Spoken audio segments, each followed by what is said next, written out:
Ramadhan, mwadau ya Ramadhan. Kadri siku za Ramadhani zinavyosogea mbele, ndivyo mioyo ya waumini inavyoanza kuhisi upepo wa baraka unaokaribia kilele chake. Mwezi huu mtukufu ambao ulianza kwa saumu, Qur'an na dua nyingi, sasa unaingia katika hatua yake ya mwisho, hatua ambayo wanawazuoni wengi huita msimu wa kuvuna rehma na maghfira.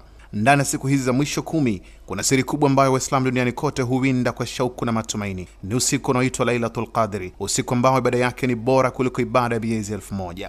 Usiku ambao Qur'an tukufu ilianza kuteremshwa kwa mtume wetu Muhammadin sallallahu alaihi wasallam. Ni usiku ambao malaika hushuka kwa wingi wakileta rehma na amani hadi kuchomoza kwa alfajiri.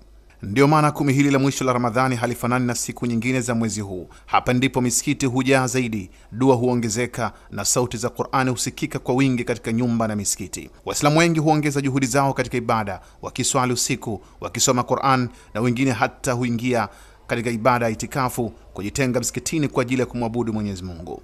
Ni katika siku hizi pia ambapo moyo wa muumini hujipima, hujiuliza, je, Ramadhani yangu imenibadilisha?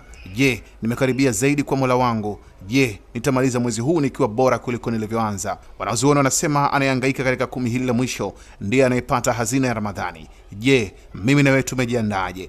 Kwa sababu hapa ndipo rehema huongezeka, dhambi husamehewa na dua nyingi hupokelewa. Ramadhani ni mithili ya safari ya baharini. Mwanzo wake ni maandalizi ya safari, katikati ni mawimbi ya juhudi, lakini mwisho wake ndipo abiria hufika bandarini na kuvuna matunda ya safari yao. Ndio maana waumini wanahimizwa kutumia kila dakika ya 10 hili la mwisho kwa ibada, kwa matumaini kwamba huenda katika mojawapo ya usiku huo wakapata baraka za Lailatul Qadri, kwa sababu mwisho wa Ramadhani si mwisho wa kufunga, bali ni mwanzo wa maisha mapya ya kiroho kwa muumini aliyefaidika na mwezi huu mtukufu. Huu ndio wakati ambao waumini huongeza juhudi zao, wakisimama usiku katika swala, wakisoma Qur'an na kumwomba Mola wao msamaha, kwa sababu wanajua kwamba Ramadhani si mwezi wa kupita tu, bali ni fursa ya kubadilisha maisha ya mtu milele. Ni siku ambazo milango ya rehema bado iko wazi, dua bado zinapokelewa, na usiku wenye thamani kuliko miezi 1000 Lailatul Qadri bado unaweza kuwa miongoni mwa usiku uliosalia. Lakini kabla mwezi huu mtukufu haujatuaga na kuacha kumbukumbu zake katika nyoyo zetu, swali moja linabaki